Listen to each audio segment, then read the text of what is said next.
嚟㗎？唔知係咪雞啊？入嚟坐下，喂，你做咩？你究竟想點啊？同你拜年咯。仲有啊，你尋晚漏咗支筆喺床頭啊！哇，好似幾貴喎，咁大意嘅。好，唔該晒，拜拜。俾我坐下都唔得。唔方便啊！係咪雞嚟㗎？恭喜發財！恭喜發財！佢好忙，佢趕住走啊！好得閒啊，我入去。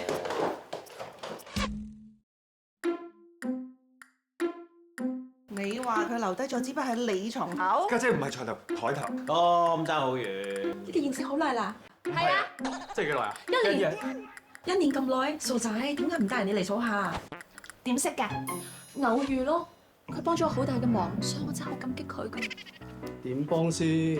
借錢俾我啊，喺我最需要佢嘅時候。真愛啊！我呢個大佬從來唔借錢俾人㗎，親細佬有難咧，佢都見死不救。借幾多？